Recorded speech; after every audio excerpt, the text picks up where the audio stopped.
주를 찬송하리라. 소리 높여 주께 영광 돌리며 약속 믿고 굳게 서리라. 굳게 서리 영원하신 말씀 위에 굳게 서리. 말씀 위에 굳게 서 그 말씀 위에 굳게 서리라.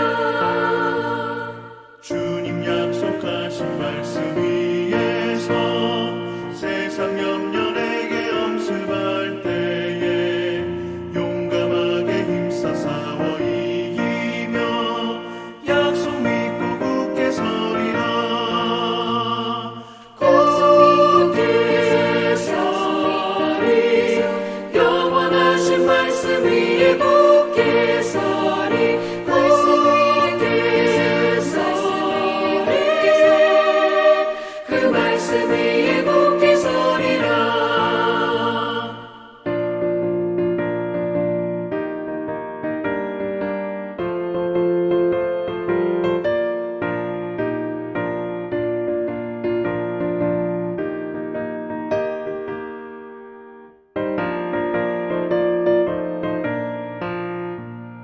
주님 약속하신 말씀 위에서 영원하신 주의 사랑을 믿고 성령으로 힘써 싸워 이기며 약속 믿고 굳게 서리라.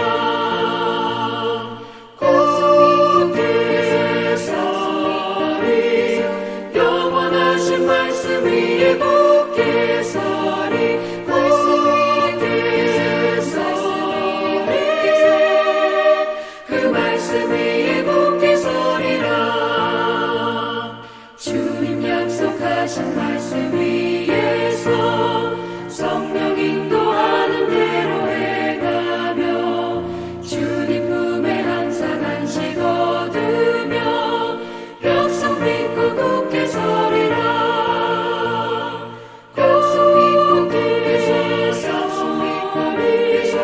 영원하신 말씀 위에 굳게 서리. 말씀 위에 굳게 서 그 말씀 위에 굳게 서리라.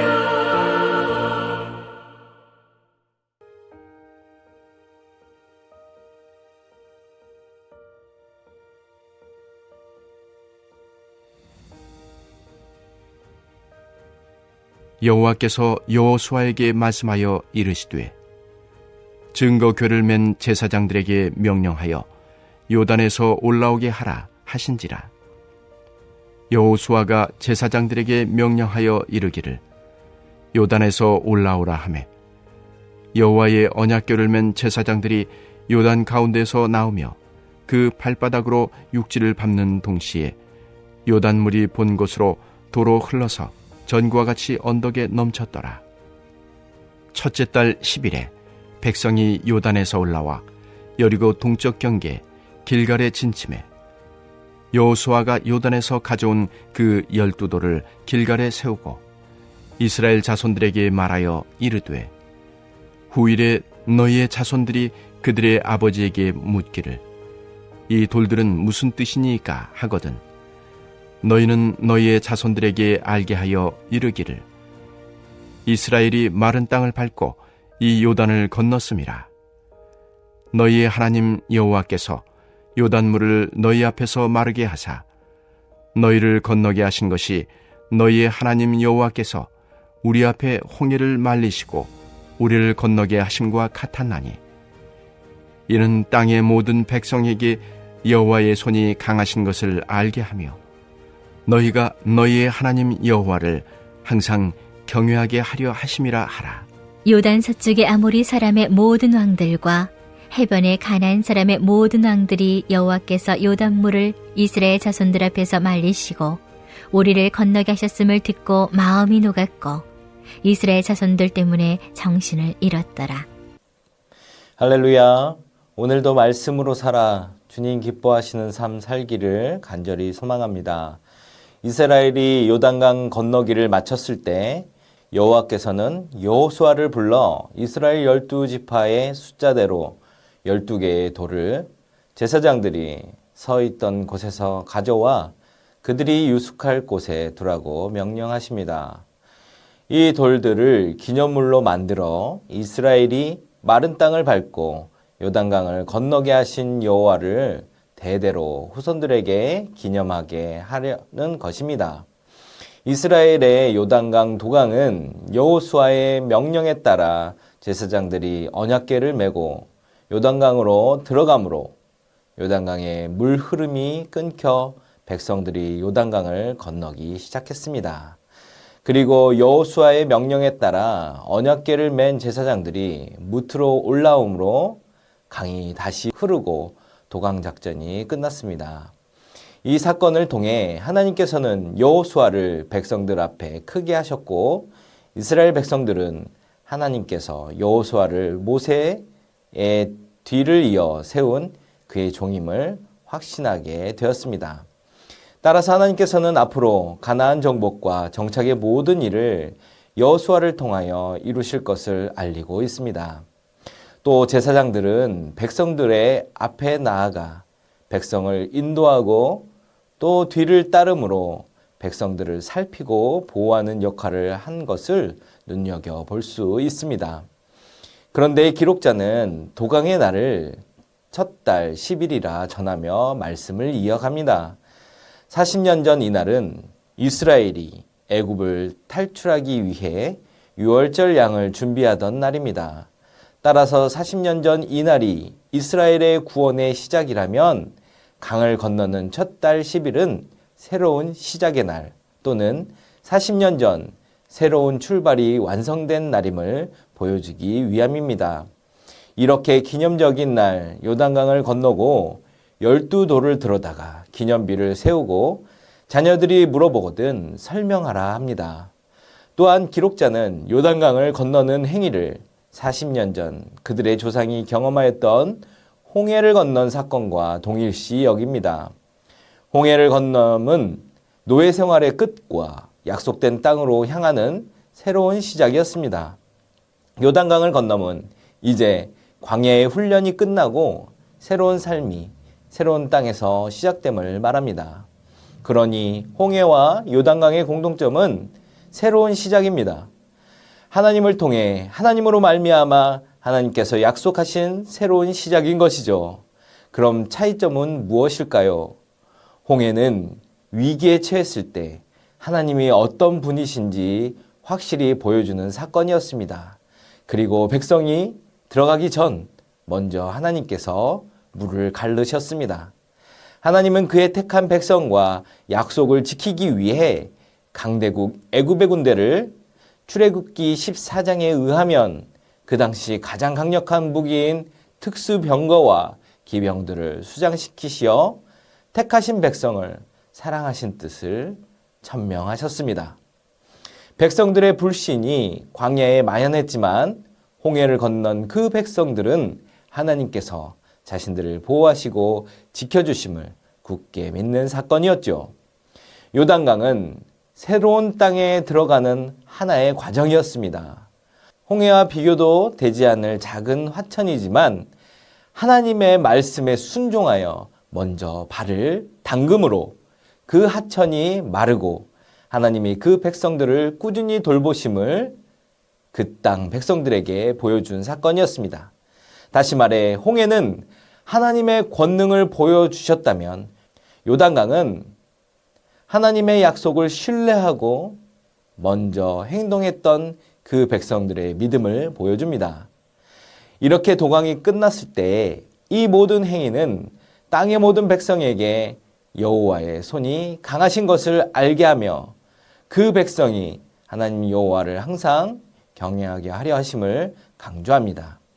모든 동항이 끝났고 그 소식을 들은 아모리 왕들, 가나안의 왕들이 마음이 녹았고 정신을 잃었다고 기록합니다. 물을 마르게 하시어 그 백성을 건너게 하신 하나님을 사랑하고 보호하고 인도하시는 신을 그 지역 왕들이 알게 되었기 때문이죠. 이제 그들은 이 놀라운 신과의 대면을 해야 함을 알았기 때문이라 생각됩니다. 사랑하는 전주안디옥교회 성도 여러분, 오늘 말씀에서 후일에 자손들이 이 돌들은 무엇은 뜻이냐고 물으면 무엇이라 답하라 합니까? 이스라엘이 마른 땅을 밟고 이 요단강을 건넜다입니다. 그 속에 담긴 뜻은 무엇입니까? 땅을 마르게 하신 이는 하나님 여호와시다입니다. 그 하나님은 홍해도 말리신 하나님이며 강한 손으로 약한 백성을 지키시는 분이시다는 것입니다.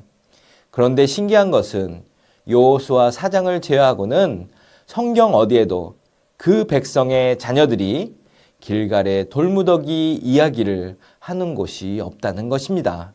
왜일까요? 성인 남자가 들 수 있는 돌무게라고 해봐야 30kg를 넘지 못할 것입니다. 헬스장 덤벨 무게와 비교하시면 안 됩니다. 생김이 마음대로 생긴 돌은 적은 무게도 들기 힘들기 때문이죠.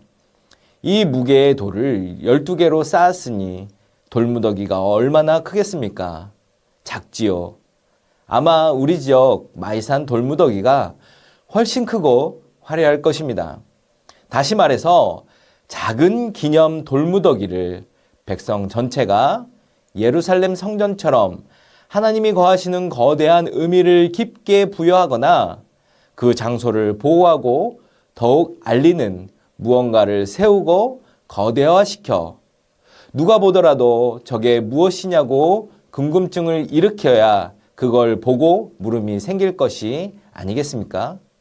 하다못해 온 백성이 돌 하나씩 들고 와서 만들어 놓으면 엄청 큰 돌무더기를 보며 저것이 무엇인지를 물을 터인데 시간이 지남에 따라 작고 작은 돌무더기는 사람들이 찾기도 힘들게 되어버렸습니다. 그렇다면 왜 하나님은 작은 돌무더기를 만들게 하시고 그것을 물어보거든 대답하라 하십니까? 그것은 지금 이곳에서 그 작은 돌무더기를 쌓은 것을 보았던 백성의 마음속에 그 의미를 쌓고 그 의미를 다음 세대에 전하라는 것입니다. 거대한 형태로 의미를 전하는 것은 껍질뿐인 이방신들이나 하는 것이기 때문이죠. 거대화를 버리고 마음속에 쌓은 하나님의 백성은 자신들의 마음속 그 큰 은혜를 다음 세대에게 돌무더기의 의미를 전할 것입니다. 그래야 이 이야기를 듣고 이 이야기를 들려주는 이에게 물을 수 있는 것이죠. 그 의미가 무엇입니까? 그러면 답을 하는 것입니다. 다시 말해서 보았던 세대가 그 이야기를 전하지 않으면 그 다음 세대는 결코 이 돌무더기의 의미를 알 수도 없고 이 의미를 전할 수도 없는 것입니다. 우리도 이 작은 돌무더기처럼 쌓고 있는 것이 있습니다. 바로 새 성전이죠. 우리는 새 성전이 세워져 가는 동안 늘 기도하는 것은 그 외형에 집중하지 않고 그 성전이 세워지는 의미를 매일 기도합니다. 우리의 성전의 의미는 무엇입니까? 하나님이 우리와 함께 하시고 하나님의 지상명령을 잊지 않고 지켜 나아감입니다. 4대 선교를 성실히 하며 다음 세대가 4대 선교를 할 수 있는 훈련의 공간인 것이지요. 그러니 새 성전에서 신앙교육을 받게 될 다음 세대는 우리에게 물을 것입니다. 이 성전의 의미가 무엇입니까? 그러면 우리는 외형의 장점과 거대함이 아닌 이곳에서 하나님의 꿈과 비전을 주목하고 열방을 구원할 선교 공동체로 거듭남을 분명히 전해야 할 것입니다. 요단강을 건넌 이스라엘 백성처럼 하나님을 온전히 신뢰하고 건너라 하실 때 믿음으로 건너며 뽑으라 하실 때 의문을 품지 않고 지파 중 대표를 뽑았으며 쌓고 그 의미를 전하라 하실 때 그 의미를 마음에 쌓으며 성실히 전한 우리의 온전한 믿음의 의미를 다음 세대에 전하고 되새겨야 할 것입니다. 이스라엘 백성은 이 돌무더기를 길갈에 세워놓고 그 약속을 다음 세대에 전하지 못했습니다. 그래서 매번 좌충우돌을 하였지요. 이 이스라엘을 반면교사 삼아 우리는 우리에게 주신 소명을 다음 세대에게 우리가 사대 선교를 하며 경험한 은혜의 바다를 자녀들이 궁금하게 하고 질문하게 하고 그 이야기를 듣게 하며 그들도 우리와 같이 사대 선교의 길을 가게 해야 될 것입니다. 이 길을 굳게 지켜나가는 우리 성도 되기를 간절히 축원합니다. 이 시간 함께 기도드리겠습니다. 하나님의 놀라운 은혜와 계획을 신뢰하며 가라 하면 가고 보내라 하면 보내며 도우라 하면 의심 없이 돕는 전주 안디옥 교회가 되어 다음 세대에 보여주고 전하는 즐거운 여정을 잘 감당하게 하소서. 목회 계획 세미나를 통해 주께서 원하시는 일을 계획하고 이루어가며 하나님 나라를 살아내는 전주 안디옥 교회 되게 하소서. 새성전 건축이 길갈에 세운 돌무더기가 되어 하나님의 우리와 함께 하심을 다음 세대 우리 지역에 보여주며 전하는 귀한 곳 되게 하소서. 다 함께 기도드리겠습니다.